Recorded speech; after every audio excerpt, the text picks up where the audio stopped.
Shalom, shalom, everybody. Ariel Bar Tzadok here from the KosherTorah School, found online at www.KosherTorah.com.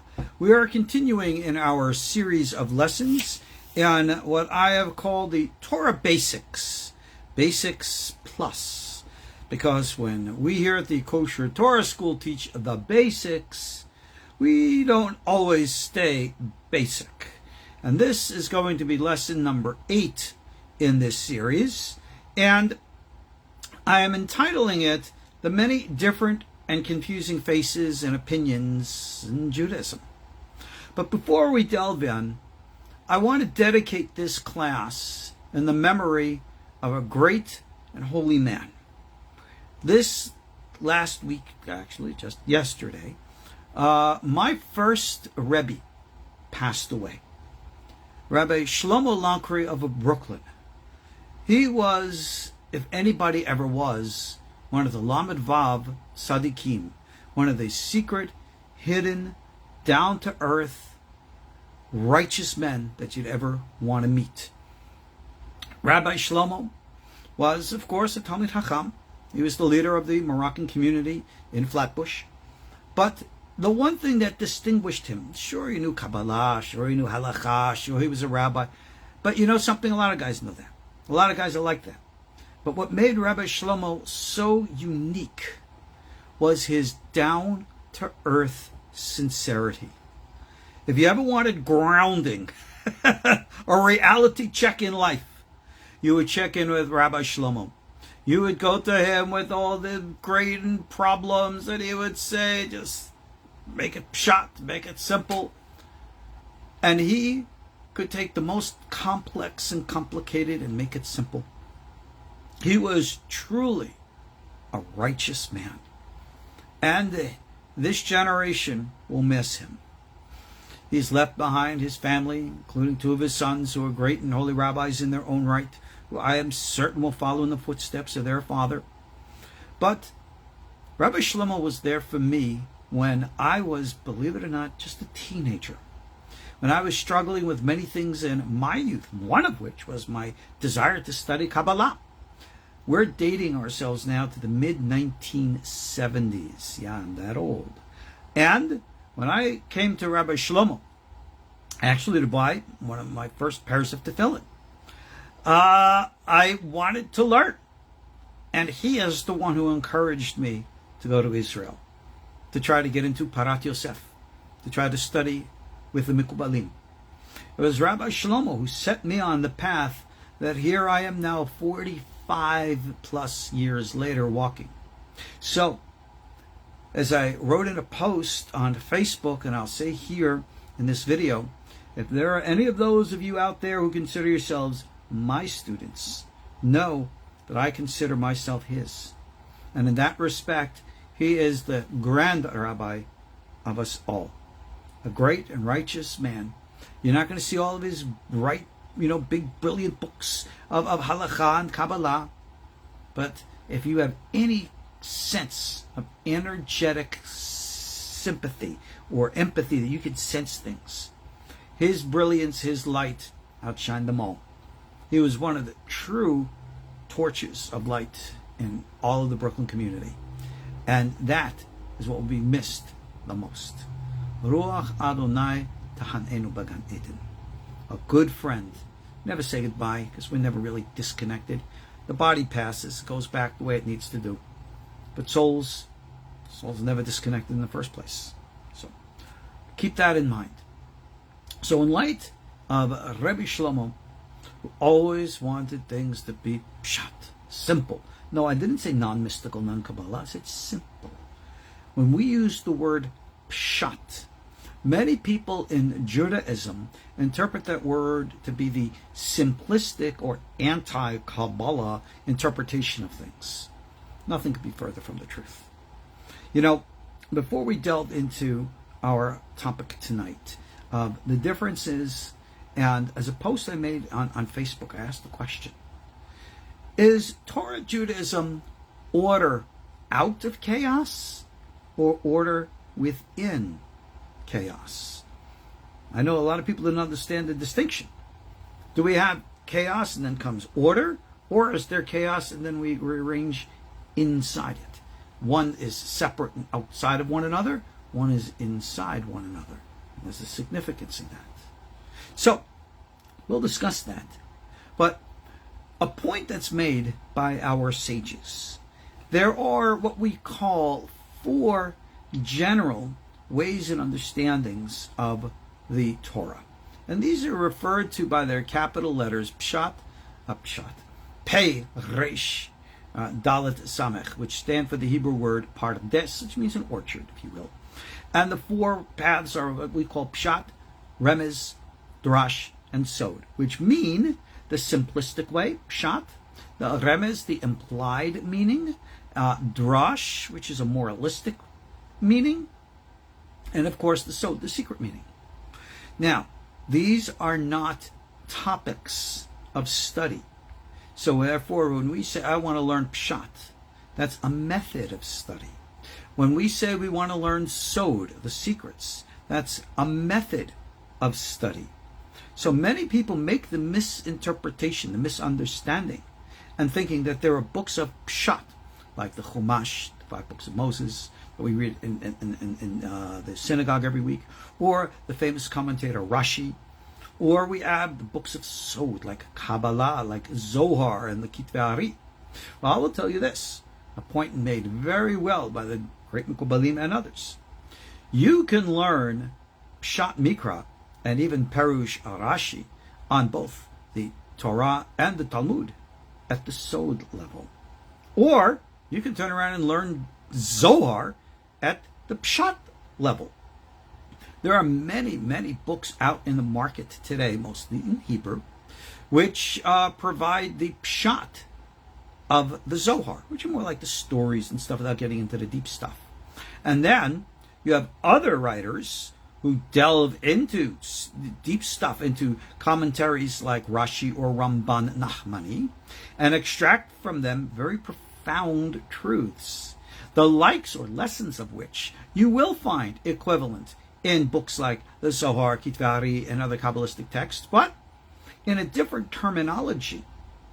And many people, unfortunately, don't know how to make the connections to recognize that it's really one and the same. There are reasons for that, and we'll get into that in a little bit. One of the things that I wanted to discuss right now at the beginning, before we delve into the topic, was a very, very important and controversial topic, which really needs to be addressed publicly. And that is the issue of what is and what is not a kosher conversion to Torah Judaism. For the record, as everybody knows, how many different interpretations of Judaism are there today? Probably as many different interpretations as there are people. Everybody wants to come and say, my Judaism or my understanding of Judaism is the right way, the correct way, the only way, some even will say. And this is not our Jewish way. But at the same time, as we learned in our previous class, and continuing along that same train of thought, in our previous class I introduced you to a concept called the Mesorah, the continuity of tradition, following in the authority and the footsteps of the previous generations of sages.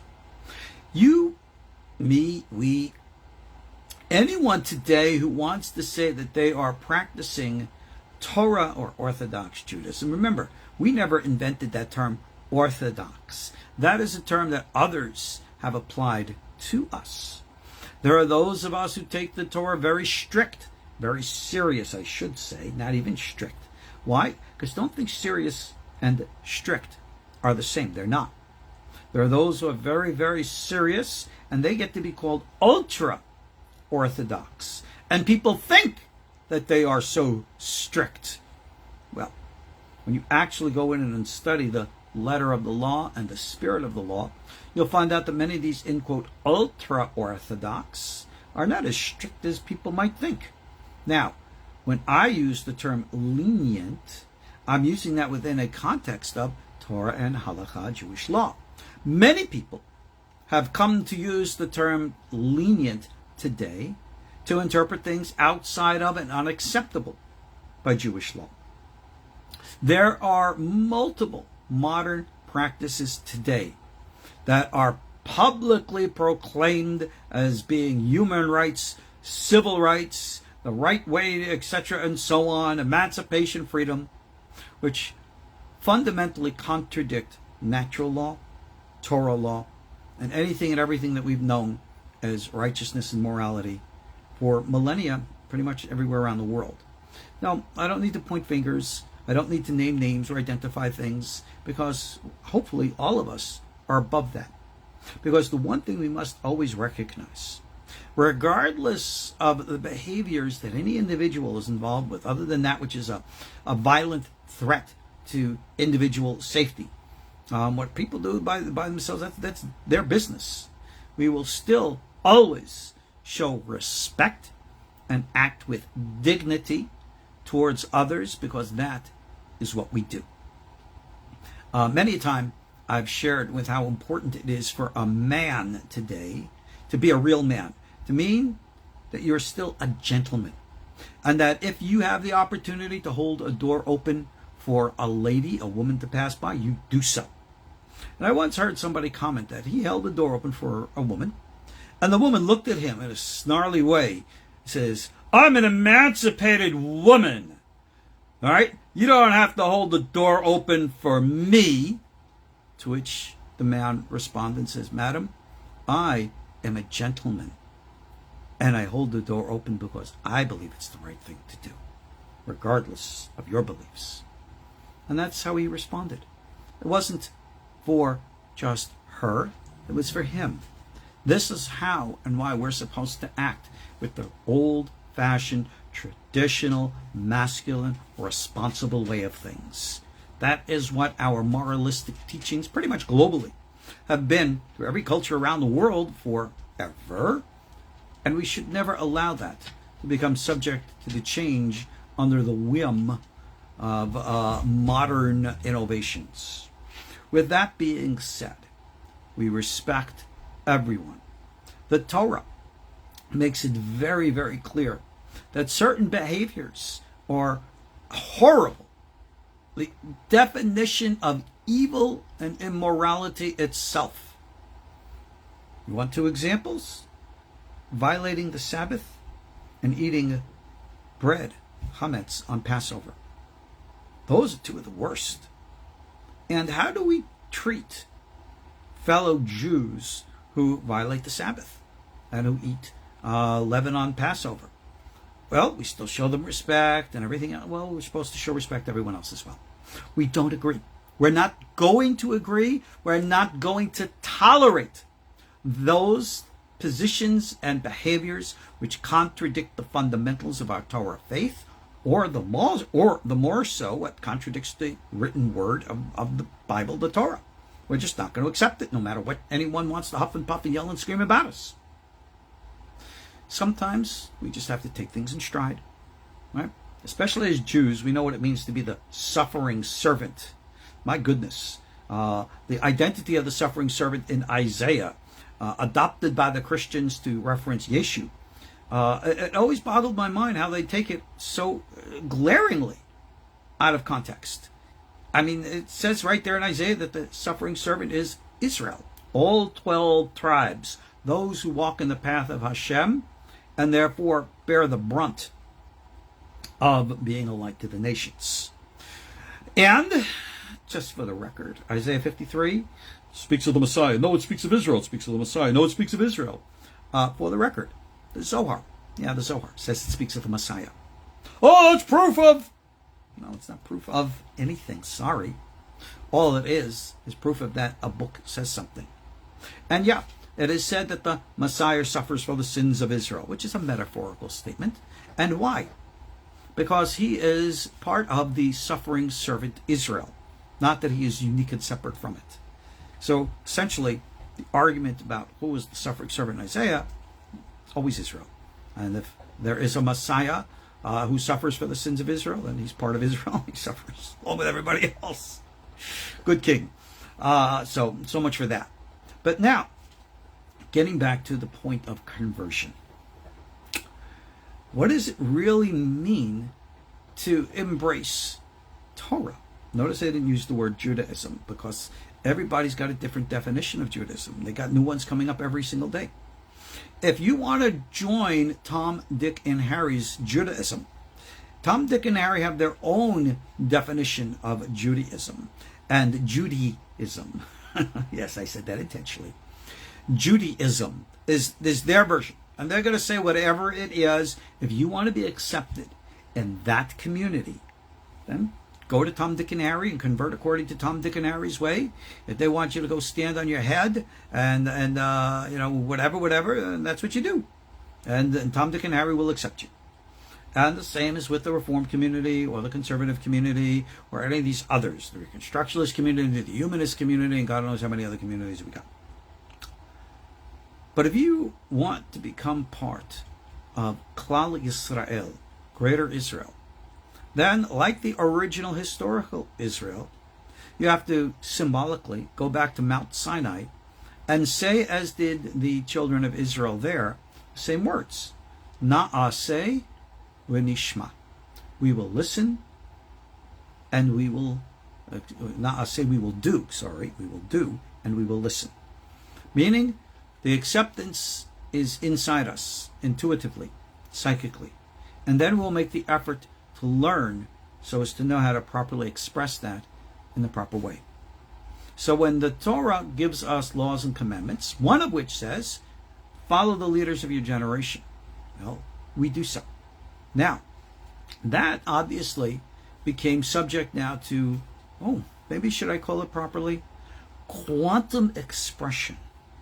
You see, through the temple period, first temple period, we had a clear authority of who is in charge of communicating with us, to God. The high priest in the temple, and then, of course, the prophets. But as urbanization grew and ritualization developed, even the high priesthood became subject to corruption. And this is well documented, especially in the second temple period, where there was no Shekhinah, there was no Ark of the Covenant, there was no Urim and Tumim. The entire second temple technically really shouldn't even be considered kosher. And a group of the Kohanim in the day certainly did not consider it kosher. And they hightailed it out of Yerushalayim, and they went off. Today we would call them the Hasidim or Rishonim. Some called them the Watikim. By other standards, they were today called Essenes. And they had their halachic arguments and differences with our sages. But at the same time, their spiritual and other religious practices, were identical. So the mahloket, or disagreement between many of these and many of our sages, was no different today than differences we find in halakha today. At the time, they were not sectarian, excommunicated, kicked out, and banished and abandoned. We had plenty of people who were like that. You go into more liberal communities around the Roman Empire at the time, such as in Alexandria, and you had all kinds of weird stuff going on there. Mixtures of Judaism with Greco-Roman stuff, with Egyptian stuff, with Babylonian stuff, Chaldean stuff, all kinds of weirdo stuff. The Gnostics and all the rest. Just as many weirdos as we have today, you had them then. Ein kol chadash tachat hashemesh. Na'aseh v'nishma.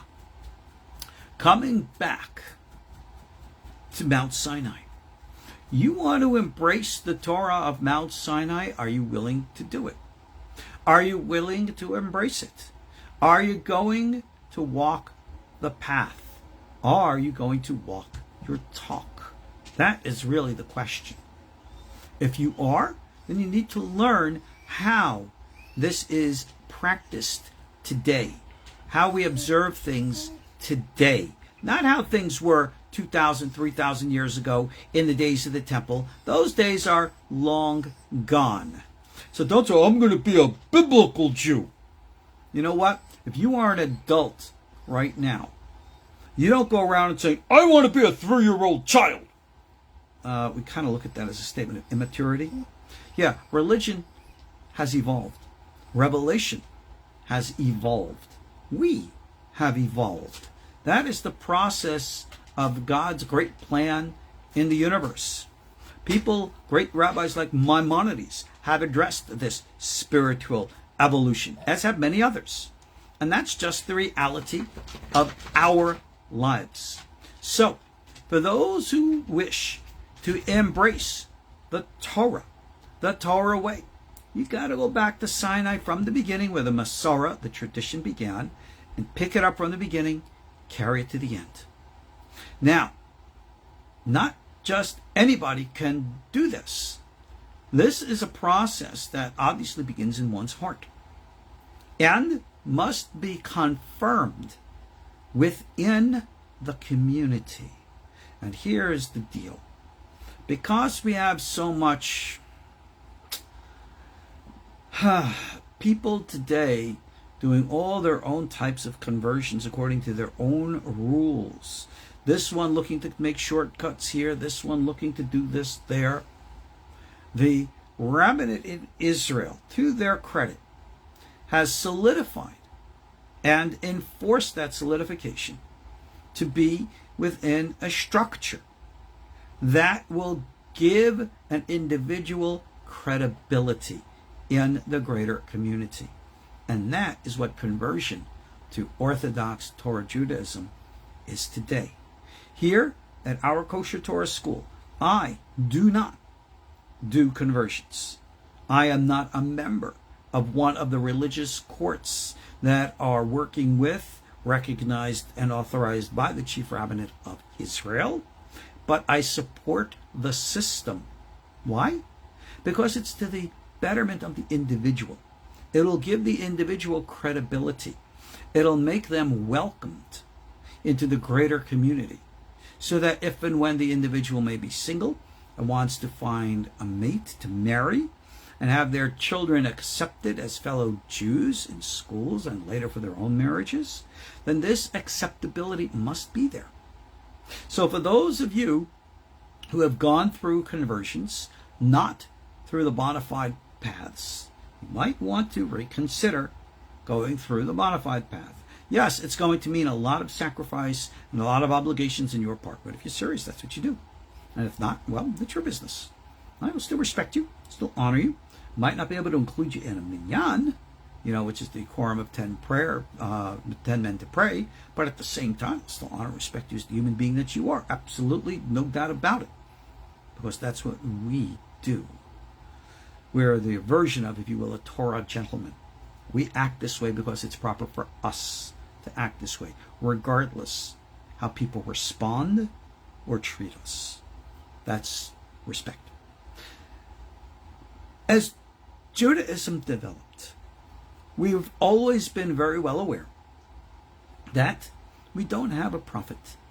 We don't need a prophet. We discussed this in our previous class. And we concluded in the wise words of the Gemara that a sage, a Chacham, is more preferable than a prophet. When it comes to the study and practice of law, we do not accept prophecy. If a prophet were to arise and say, "Thus saith the Lord," let's argument say that it's a validated, authoritative, authentic prophet. And the prophet says, "Thus saith the Lord, the Halakha is like this." That would be considered a false prophet. False prophet. Remember the story? Rabbi Eliezer, Rabbi Yoshua? Right? When Rabbi Eliezer wanted to try to prove from supernatural forces about the legitimacy of his position? No. He was punished for trying that. No. The Torah is not in heaven. The Torah is here on earth. The focus of our practice is not that we become so heavenly minded that we become no earthly good. The focus is how we live the higher moral life that Torah outlines for us. Embracing the archetypes of the collective unconscious, which are unique in the Torah form, which are the mitzvot. Why do you think God tells us to do all these strange things? Build a booth outside and sit under it, and the roof has to be made in such and such a way or otherwise it's not acceptable. Why do you think we have all these laws? This food you eat, that food you don't eat. You have to sit and rest on the Sabbath. You can't do this and you can't do that. What does all that have to do with being a better human being? Well, if you look at it from the outside, true, you will never see it. But if you look at it from the inside, you will know it. And this is why the mitzvot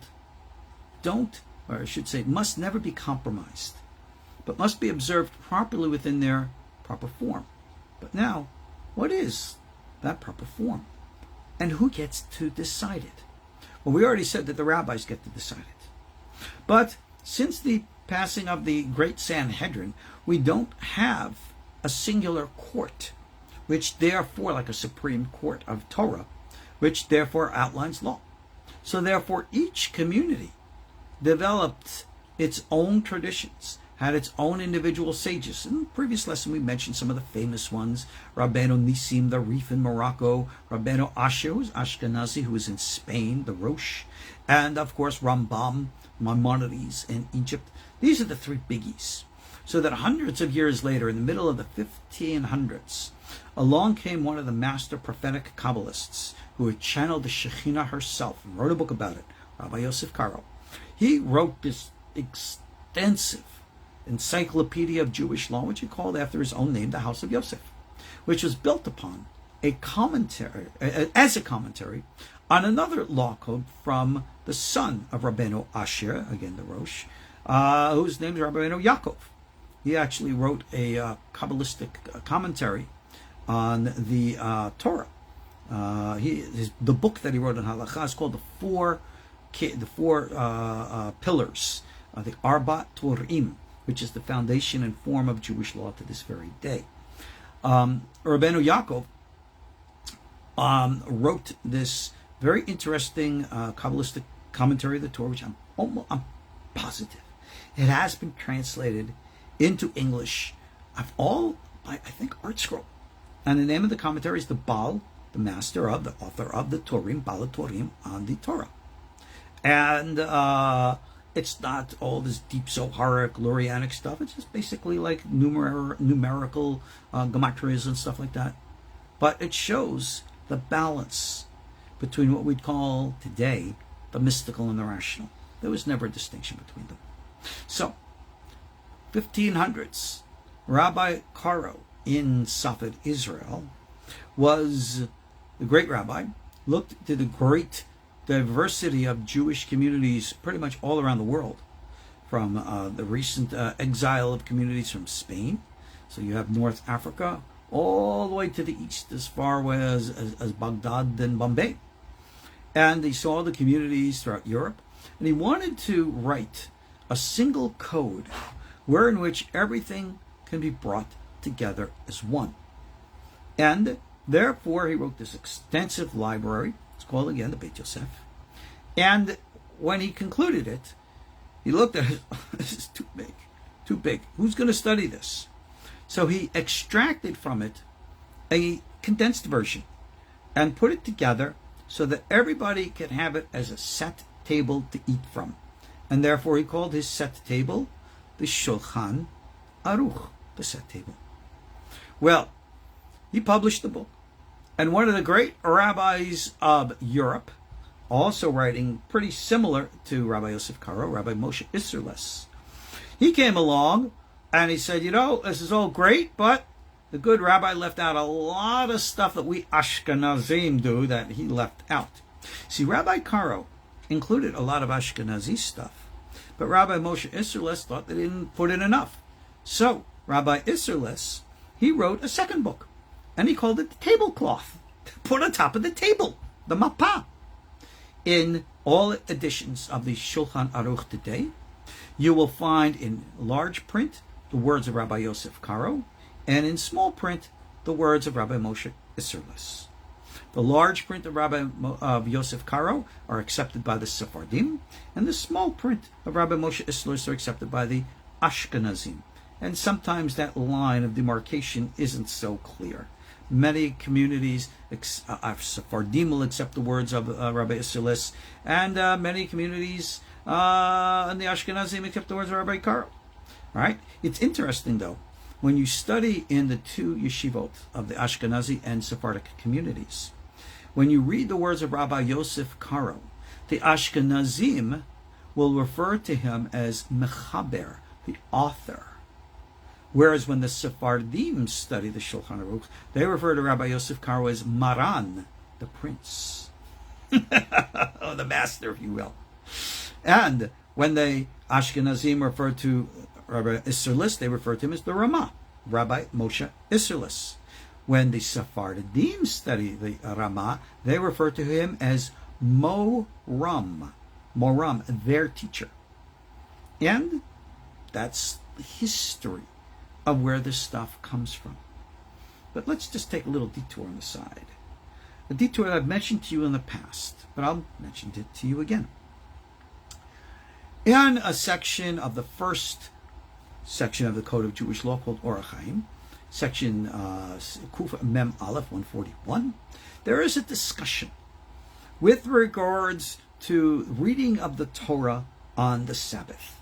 The tradition, of course, is that the Torah is read in the Sabbath. The Torah is read in the synagogue on the Sabbath, as we know, every week. Now, you're called up to read the Torah, but most laymen do not know how to actually read the Torah with the proper cantillization, the chant, without vowels and the like. So there's a public reader who reads publicly in the place of the individual called up to read the Torah. And that's the common, normal tradition of every synagogue all around the world. Many a time, if you do know how to read it and you have prepared it, you can read for yourself. But the question is asked, if you got the guy reading and you're sitting there and you kind of can read, can you read along with him and like have two voices reading? Well, according to the Halakha, sure you can. But the Zohar says, oh no, there can only be one voice. So Rabbi Yosef Karo says, you know something? If something is not written verbatim in the Talmud that tells us this is the law, and all the rabbis are discussing it and arguing and debating it, and the Zohar has an opinion about it, we're going to follow the Zohar over and above all the opinion of all the other rabbis. Ein shvakinan divrei Zohar mipnei haposkim. What happened to Rabbeinu Asher and Rabbi Yaakov of the Torah? What happened to Rabbeinu Nisim the Rif? What happened to Maimonides? What happened to all these giants and all their opinions? According to Rabbi Karo, Zohar trumps you all. Zohar overrules you all. Why? Because that was Rabbi Karo's opinion. Did he actually hold that the Zohar was the historical works of the 2nd century teacher, Tana, Rabbi Shimon Bar Yochai? Probably. I mean, he was not, to the best of my knowledge, privy to any of the academic discussions about that authenticity or whether it was pseudepigraphal. There were plenty of rabbis who've written about it before him and after him. But don't see any echo of him entertaining such ideas, which in modern times, for the most, is considered heresy, believe it or not. Yeah, it's gotten pretty strict in that. But anyway, Rabbi Moshe Isserlis, he read Rabbi Karo's opinion there outlined in the Beit Yosef. And I could just see him like pulling his hair out of his head. What are you talking about? How can you elevate the Zohar to such a position of authority, overriding centuries of rabbinic precedent? Nay, nay, nay. No, no, no. You cannot say that the Zohar has an authority that overrides the rabbis. Now, this has become very, very fundamental in how we come to understand and practice Jewish law. Because when you read Rabbi Yosef Karo's Shulchan Aruch, many a time, in spite of all the different opinions, he holds exactly according to the Kabbalah, outlined from the Zohar. Remember, this is before the writings of the Ariel. And therefore, Rabbi Moshe Isserlis pretty much almost every time shook his head, no, no, no. And this led to a schism amongst many communities with regards to the position and place of Kabbalah in Halakha. Now, here is the point. Kabbalah is beautiful. Kabbalah is great. Everybody loves it. Okay? Wasn't the case years ago, but today, Kabbalah has made a big renaissance. Even the most non-Kabbalistic groups like Art Scroll and the like are all talking today and include Kabbalah topics in all their discussions. So, okay, Kabbalah 1. But now, with regards to the practice of law, how does one observe? Dramatic pause here for you to consider. I'm going to give you an example. Rabbi Yosef Karo, remember him? Yeah, our big Beit Yosef. With regards to the commandment of the Tzitzit, the tying of the fringe upon our garment. It's asked, well, how do you practice that? The older tradition by Maimonides, which surprisingly is the tradition of the Zohar, says you're supposed to tie like this. 13 different strands of 3 for a total of 39. That's my tradition that I observe to this very day. I consider that the proper harmony between, if you will, the non-Kabbalistic and Kabbalistic ways. Rabbi Yosef Karo didn't write that. Nay. Indeed, what Rabbi Yosef Karo wrote in the Code of Jewish Law, to this day, I haven't found anyone who follows what he wrote. And that's the truth. Most people don't know what he wrote, but I'm going to tell you right now. There is the tradition today to tie the knots of the tzitzit in specific separations of 7 curls, 8 curls, 11, 13. They add up to 39, which is the numerical value of Hashem Echad. 7, 8, 11, 13. That is what the Ariel taught. And that has become the standard practice in most of Judaism today, amongst most Kabbalists and Pshat alike. I have adopted the revived Patil Techelet, not the Hasidic version, the other version, because I consider it to be the more and true, accurate, and correct one. And a lot of rabbis are also embracing it, but a lot of them stay true to the old traditions. White is fine. Okay, whatever. But what did Rabbi Karo say? Rabbi Karo, you go look this up in the Code of Jewish Law. He said you tie 7, not 8, but 9, and then 11, 13. 7, 9, 11, 13. When I first read that, as many others did, we thought maybe it's a mistake. Maybe it's a scribal error. No, you go read in the Beit Joseph. It's very clear. 40, not 39. No one listens to him on that. The Sephardi, including my own Rav Yaakov Peretz Shlita, will say, we follow Maran. Rabbi Yosef, Avadia Yosef is emphatic about that. We don't always follow Maran, Rabbi Yosef Karo. Because Halakha, like I said, is a living, flowing river. And it takes many different turns along the way. With regards to the laws of prayer, the Sephardim today, in I think almost all communities, with the exception of northern European Sephardim like London and Amsterdam, and possibly the exception of some Yemenite communities, most follow the tradition of prayer as outlined in Lorianic Kabbalah. And that is the tradition amongst the Moroccans, the Syrians, the Baghdadis, etc. So that's the tradition observed. And Rabbi Avadia Yosef would say, yes, we follow Maran in all things, but in prayer, we follow the Ari. Who says?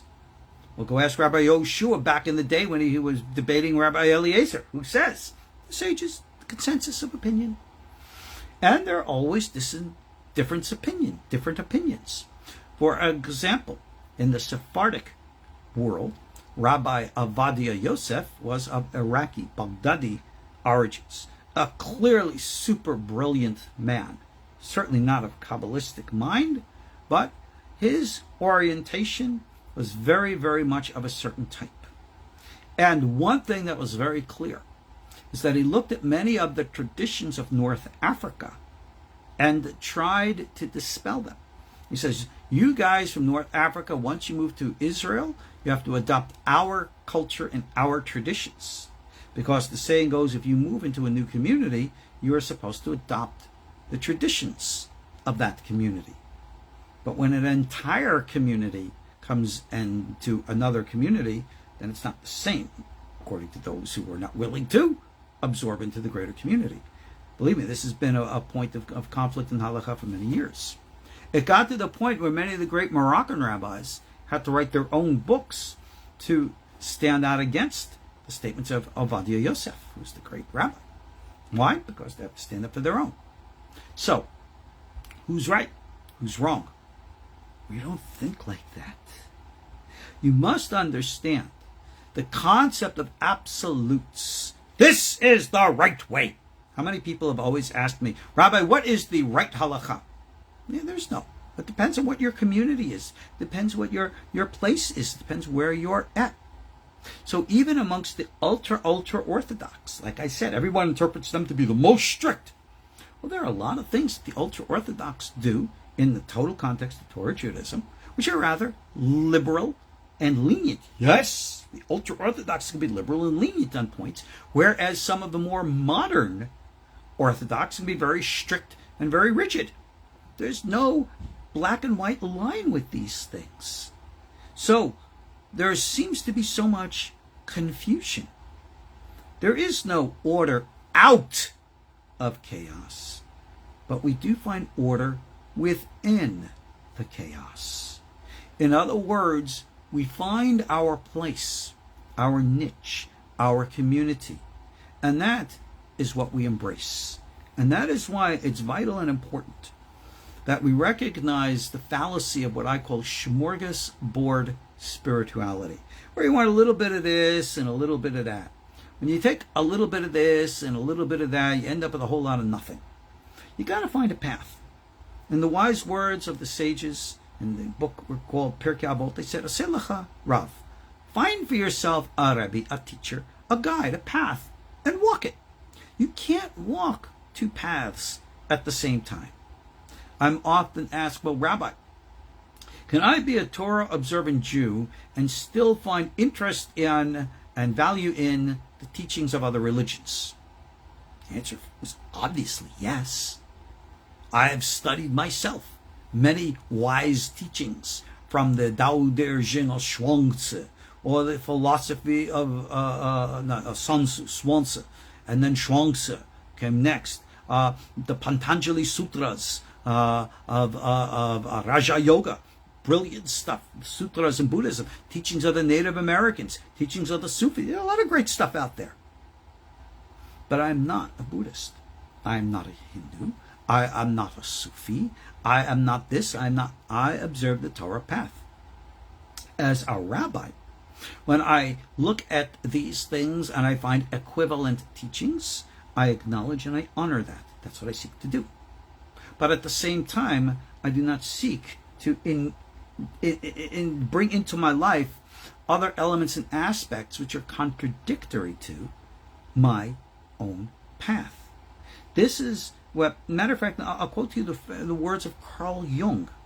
When he saw in his day, remember this is like in the early part of the 20th century, where the fad was to involve oneself in like the teachings of Eastern mysticism and the like. And he looked at that and he says, these guys who are doing this have no idea what they're doing. Why? Isn't there wisdom? Of course there's wisdom. But you cannot jump into the body of or the clothing of someone else. Carl Jung, famous father of analytical psychology, said that's feigning a legacy that's not your own. You can't make believe that you are something that you're not. If you want to absorb a path, then you got to walk it 100%. Will you gain wisdom from anything and everything? Sure. Those are the wise words of our sages. Ezihu hacham. Who is wise? One who will learn from everyone. I open up myself. I learn from everything. I will tell you, in my library, you will find the books of other religions. No, they're not my Bibles, but they are sources of information. I'll tell you what else I got in my library. You might not like it, but I'll tell you the truth. I have copies of, believe it or not, Kant, Hegel, Karl Marx, and even Adolf Hitler's Mein Kampf. Yeah, I've actually read all these things. Are they good? Are they bad? Are they evil? Are they wrong? Are they tuma? Probably a combination of all of it. But at least I have yeda, knowledge, that I can speak of these things intelligently from a Torah point of view.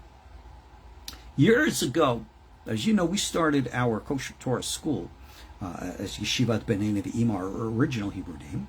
One of the things we were doing was anti-missionary work against these missionaries who are always trying to convince Jews over and over again, our way is the right way, our interpretation of your Bible is right, and our Messiah is your Messiah, and you got to believe it or you're going to hell. Yeah, right, okay. Well, you know, you can't, and you will never change anybody's opinion, so whatever. But I taught a class, and it's available. Some lessons are on the YouTube channel. Others are on KosherTorah.com, where I, as an Orthodox rabbi, taught the entire the Christian gospel of Matthew, which is like their Hebrew gospel. And I taught it from a Torah Orthodox Jewish point of view.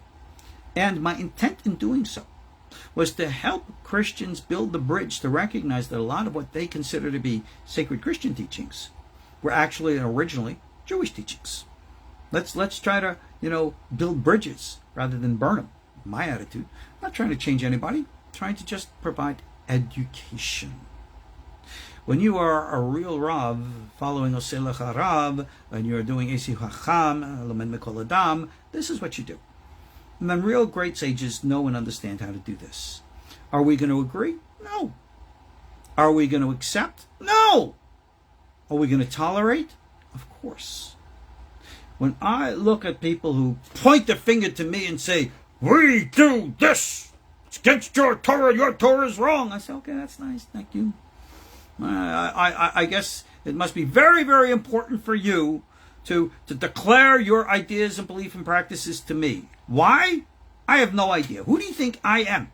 I'm a stranger to you. Why on earth would you even give a darn about anything that I think, say, or do? There's no connection. You do what you want. Why would you care what I say? Why would you care what I do or think? Frankly, when you go and do things, I don't care that much. It's your business. God's in charge of everything, not me. I'm not God's policeman. If you're sinning against the Lord, well, guess what? God can take his mighty lightning bolt and throw it down there and cause earthquakes and havoc anytime God wants. Certainly doesn't need my permission for it. My job is to be the gentleman. And I am going to hold the door open for the woman, regardless if she is a lady or not. Because that is who I am. I will show respect. No, I'm not going to agree with you. No, I'm not going to tolerate it. With regards to study, here at our KosherTorah School, you should know, and I reiterate always, everybody, I don't care who and what and where, why, and how you are, you're always welcome to come and study. But remember, what you're going to learn is Torah, faithful, continuity of the Masorah, halachic Judaism.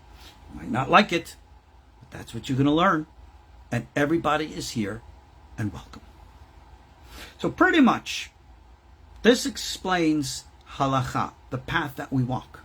You must belong to a community, which explains why you need to convert within a proper context. And you have many different communities. And you pretty much have to find the community that is right for you. Here, our KosherTorah School, over, 25 plus years now, close to 30 years, we've developed an online community. And only now are we developing property that I pray in short years to come, we'll be able to invite people who are of like mind, who want to come and be together. We'll have our own community. Mazel tov. Okay? And for everyone else, find what works for you and do it. For those of you who choose a path that is not Torah observant and not Orthodox, that's your business. Don't ask me if I approve or disapprove. Who cares what I think or say? But just recognize that if you choose a path that is outside the halachic Torah community, you are not going to be accepted in the halachic Torah community. If that's your choice, fine. All right? Like I said, I'm not worried about what God's going to think. I'm not worried about your reincarnation or punishment or sin. You know what? Those are two big things. Too big for me to contemplate. And along with this, let's discuss, the minutes that we have left, ideas. We've been talking about practice all along. Now, what are your ideas? What are your ideas and belief with regards to politics Ha ha ha. You want to get controversial? What are your beliefs of the present President of the United States or the previous one? What are your views of conservative versus liberal versus this position or that position? This lives matter or that lives matter, right? You're going to find people of all different persuasions. As long as no one is perpetuating violence, provoking violence or hatred or anything of the kind, you got your ideas, you got your beliefs. Everyone's going to disagree. Elu ve'elu. You might hold opinions diametrically opposed to mine, which I will refuse to accept or tolerate. That's my right, just like it's your right. And I've always had a statement. Better peace from afar than war up close. We don't need to be arguing. We don't need to be fighting. We don't need to be in everyone's face. That is the truth. Because we are Torah gentlemen. Ladies, you got a man in your life, you make him stand up to that. Jewish or not, doesn't matter. You stand up by morals and values. Because that's the way we're supposed to be. Period. Ideas. You got all different kinds of ideas. All different kinds of beliefs. You have the very popular schools today that are like Lubavitch and Breslov. Gosh, I remember when Breslov just had, 2 or 3 little, hand stapled pamphlets that they were, giving away on the corners of Borough Park in Brooklyn. They couldn't even do that. Now they're one of the biggest movements in the Jewish world. Okay, cool. Don't ever make the mistake to think that Lubavitch or Breslov or Sephardic or this or that is the only way in Judaism, and you got to follow it no matter what. No, you don't. No such thing. There are multiple different ways, multiple different ideas. The great thing that I love about social media today, at least that's surviving, is good, is that you can go to the internet and find literally hundreds of different rabbis, each teaching different points of view about different things. I will just give you one wise word of advice, if I may. Don't take anything, including the words of good old Rabbi Bart Tzadok, as the final word on anything. I try to provide information, knowledge, education, access to materials, of course, meditative experience, and the like. I try to give all of these things. Whereas, at the same time, I recognize our KosherTorah School most definitely is not for everybody. It's for those for whom it's for. And for those whom it's not, great. Find your place. Be happy. You're not happy here? Go be happy over there. I've always encouraged people to find that. Many people today are truly mystically inclined, and they love the philosophical study of Kabbalistic philosophy. Cool, great. Knock yourself out. Study Zohar, study the Kitvari. You know how many schools of Kabbalistic study there are today? Oh my goodness, I've lost count. Even amongst the Ariel school, you have all different versions and interpretations, which are as different from one another as any of the variant opinions in Jewish law. Even in Hasidic circles, I mean, in all due respect, Breslov and Lubavitch are very different from one another, and you should know neither one of which are the real deep Kabbalah in Hasidism. You can go into the writings of the Kamarna school. They get hot and heavy. You could read books like the Mei Shiluach. I think it's in English.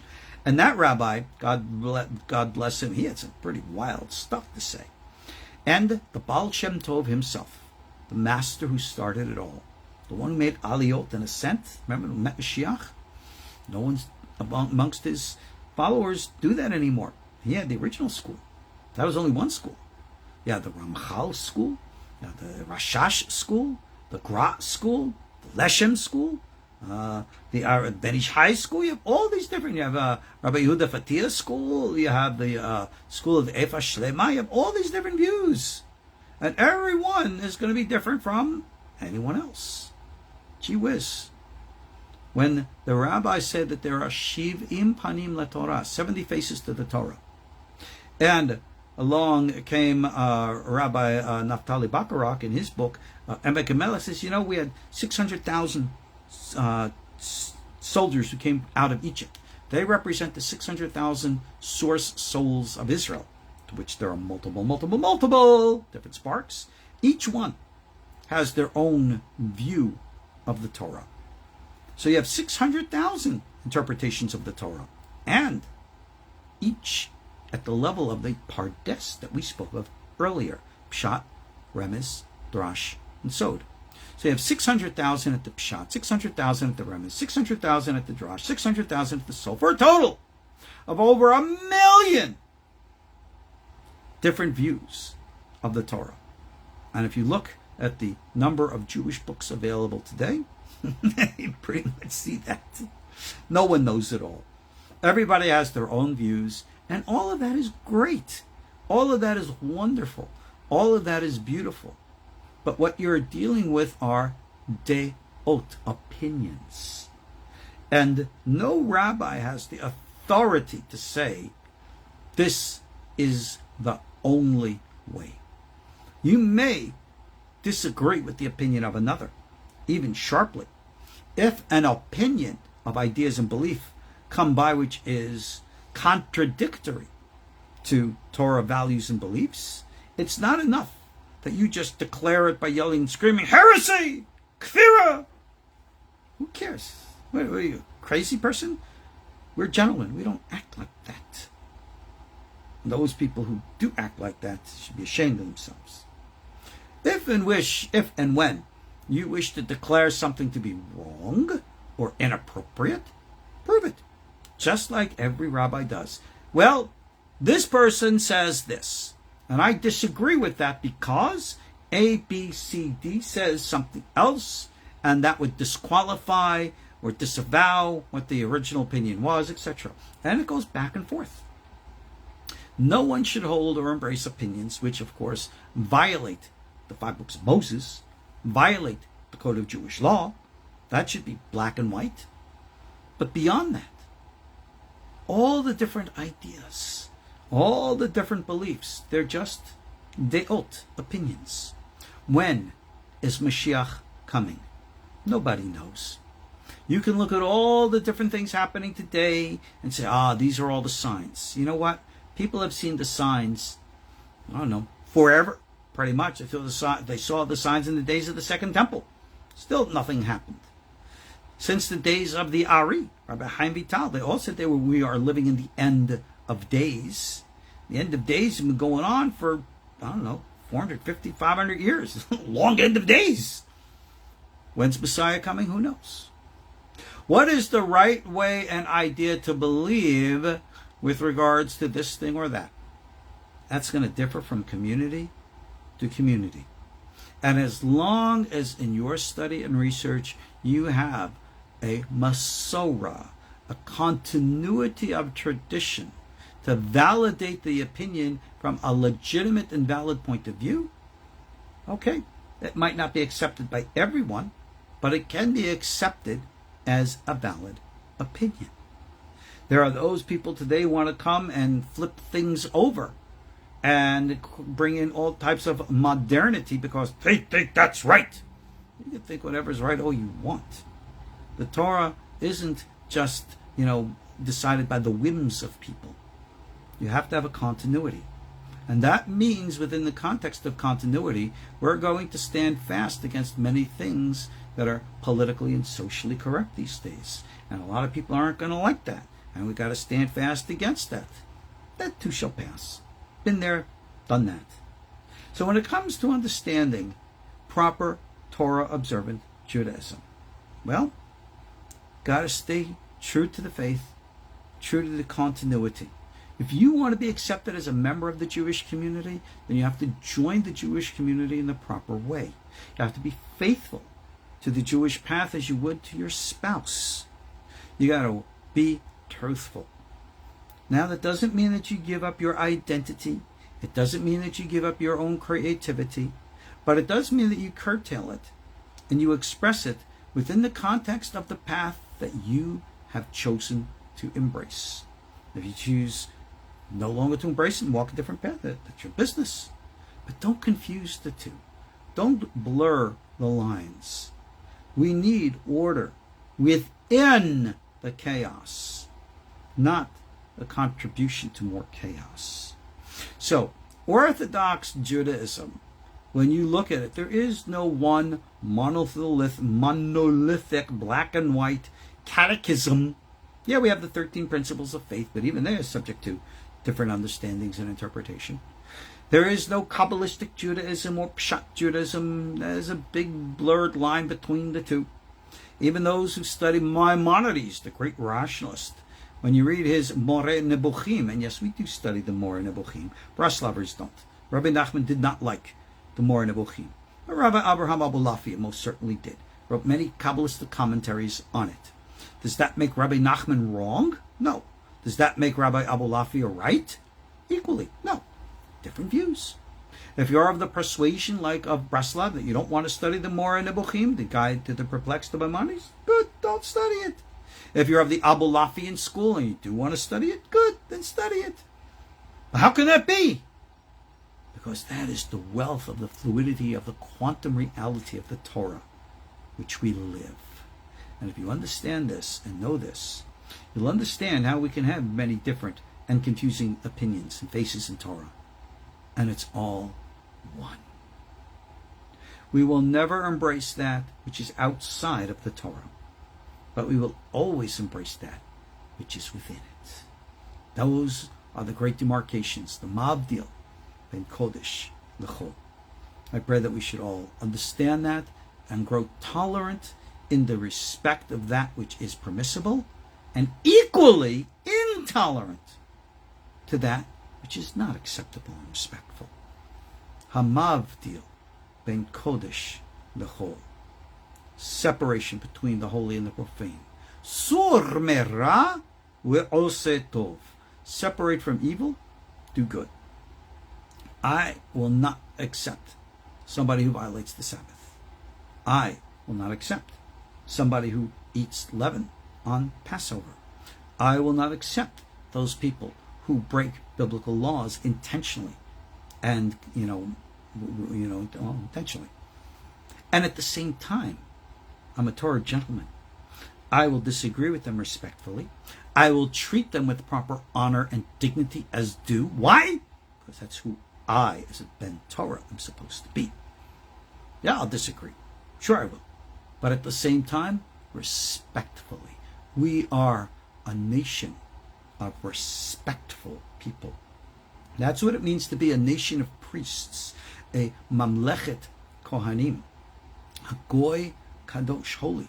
Holy doesn't mean better, holier than thou. It means that you are properly calibrated in the path of the center, that you walk in harmony with God, you walk in harmony with others. And that's the balance, and that's the place. Bring order into the chaos. Don't try to separate it out. Don't try to remove the chaos. Chaos is there. Just bring order within it. Like a swirling storm around you, seek the center. Wherever your center is, find it. In Gemara, in Chumash, in Kabbalah, in Hasidut. Wherever your center is, find it. Live it. Enjoy it. If our KosherTorah School can be of service to you in that respect, I'm honored to be of service. You know we're here for you. We're actually going to update our website very soon. You're going to have access to everything in a much greater, easier way. We're working on that real quick. Get that out, God be willing. The books are out there. The videos are out there. Everything's there for you. If we're right for you, then we're here for you. And if we're not right for you, that's fine. Go find the place that is right for you. And I will always bless you. I will always hold the door open for you, whether you're walking in or walking out. God's blessing to us all. And we all have the appropriate respect and dignity for everyone else. Those to whom we agree, those to whom we disagree. And just remember, we're still entitled to disagree.